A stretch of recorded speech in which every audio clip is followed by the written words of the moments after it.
Hello everyone, আসসালামু আলাইকুম। আশা করছি সবাই ভালো আছেন, যে যেখানেই আছেন। আমরাও ভালো আছি, আলহামদুলিল্লাহ।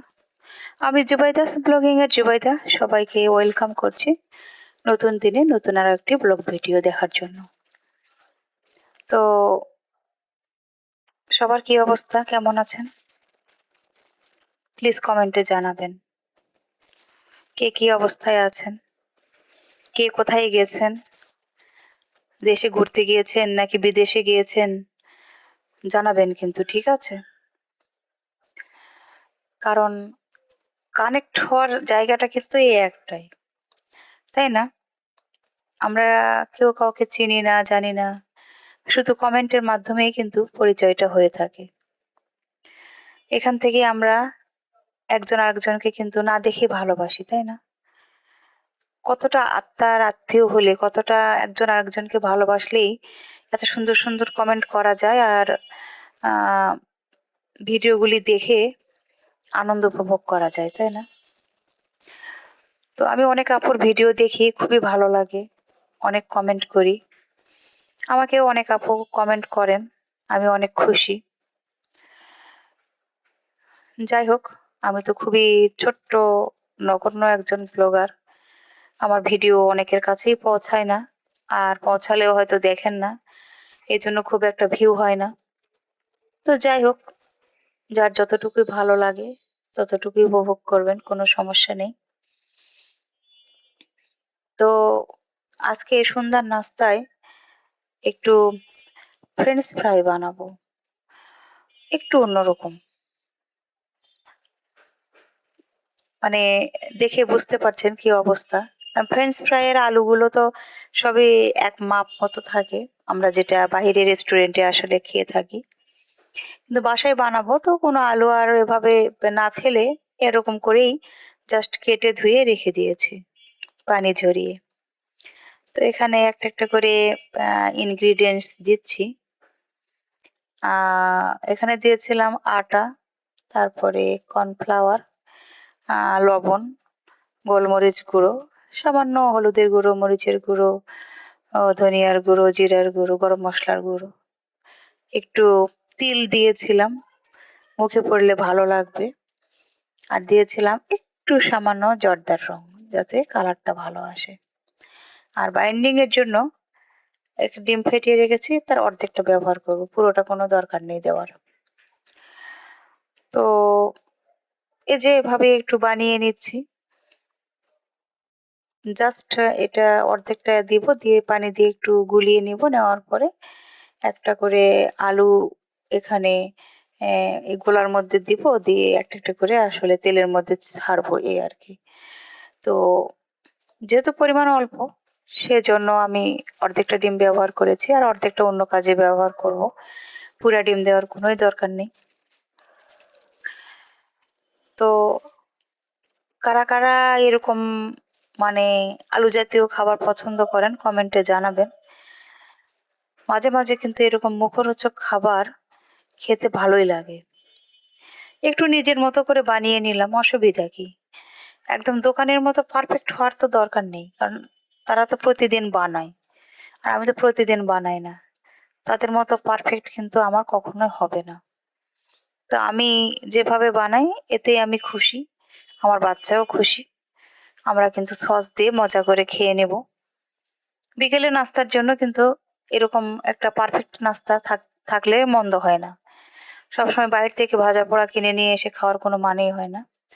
বাসায় যেটা আছে সেভাবেও কিন্তু একটু করে খাওয়া যায়, এতে কিন্তু আমাদের অনেক সেভিংস হয়। আর আমার বাচ্চার মতো যদি লক্ষ্মী বাচ্চা হয়, তাহলে কিন্তু অনেকটাই সেভিংস করা সম্ভব। কারণ ও কিন্তু অন্য বাচ্চাদের মতো এরকম নয় যে অনেক বেশি চাহিদা, যে আমাকে এটা দিতে হবে ওটা দিতে হবে, ও কিন্তু এরকম না। সে অনেক ভালো। আমি আমার বাচ্চাকে নিয়ে একদম প্রাউড ফিল করি। তখন ছোট একটা কাঁটা চামচ দিয়ে আমি কাজ করছিলাম, অসুবিধা হচ্ছিল।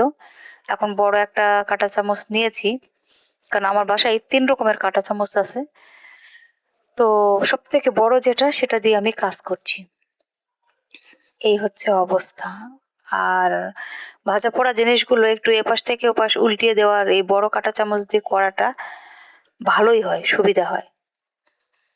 তো কড়াইয়ে তেল দিয়ে নিচ্ছি, আর তেলটা গরম তো হয়েই যাবে যেহেতু এটা চাইনিজ কড়াই, খুবই সুন্দর। তো এটাতে করে করে নিচ্ছি, জাস্ট একটা একটা করে ছাড়বো, ছেড়ে করে নেব, এই হচ্ছে অবস্থা।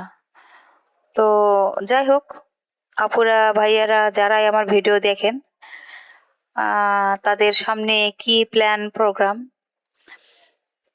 নতুন বছর আসছে, নতুন বছরকে ঘিরে জানালে খুশি হব।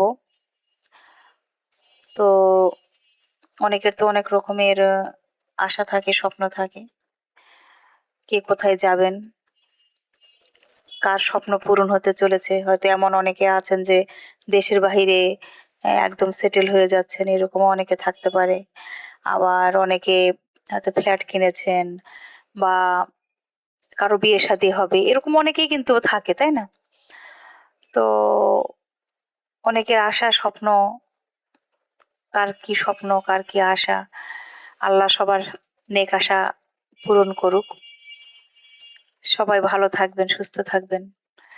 আসলে আমরা নতুন বছরকে ঘিরে কতই না আমাদের চিন্তা ভাবনা, তাই না? চিন্তা ভাবনার কিন্তু শেষ নেই। যার একটা বাড়ি নেই সে চিন্তা করে যে নতুন বছর আসলে যদি আমার একটা বাড়ি হয়, মেয়েদের একটা স্বপ্ন, সুন্দর একটা কিচেন। তো তাদের অনেকের আশা এটা পূরণ হবে। অনেকের ইচ্ছা বিদেশ যাওয়া, তাদের আশা পূরণ হবে। 25 সালে যেটা হয়নি, অনেকের 26 সালে সেটা হবে, সেই মনের আশাটা পূরণ হবে। কতজনের কত রকম আশা স্বপ্ন। মানুষ তো আশার স্বপ্নকে ঘিরেই বাঁচে। আমার মন থেকে দোয়া থাকবে সবার জন্য, সকলের মনের আশা বাসনা পূরণ হোক। আমিও সবার কাছে চাইবো। তো এই যে আমরা যে ফ্রেঞ্চ ফ্রাই বানিয়ে নিয়েছি, তো সেটা মা ছেলে খাচ্ছি আর গল্প করছি যে নতুন বছরে আমরা কি কি করব, কি কি করতে চাই। খুব ইচ্ছে করে যে নতুন নতুন জায়গাতে যে ঘুরে আসি। ঘোরাফেরাটা আসলে খুব করতে ইচ্ছা করে। আসলে জীবন থেকে তো একটা একটা করে দিন চলে যাচ্ছে, তাই না? নতুন করে তো আর মানে কি বলবো, কি ভাববো, কি করব, কিছু আসলে বুঝে পাই না। তো মনে হয় যে সামনে যে দিনগুলো আসে সেগুলোকে সুন্দর মতো উপভোগ করা দরকার। তো প্রত্যেক বছরেও যদি একটা করে জায়গা ঘুরে আসতে পারি তাহলে কিন্তু অনেক জায়গা ঘোরা হয়, দেখা হয়, জানা হয়। জানি না এখন নতুন বছর আসলে এই ছোট ছোট আশাগুলো পূরণ হবে কিনা। পূরণ করার চেষ্টা করছি, কারণ তো বয়স হয়ে যাচ্ছে, আমরা সবাই বয়সের দিকে চলে যাচ্ছি। যার যেরকম সামর্থ্য সেই অনুযায়ী আসলে সামনের দিকে এগিয়ে যাওয়া দরকার। সামর্থ্য থাকলে দেশের বাহিরে ঘুরে আসেন, আর যাদের সামর্থ্য নেই তারা দেশের মধ্যে ঘোরে। এটাই আমার রিকোয়েস্ট। যে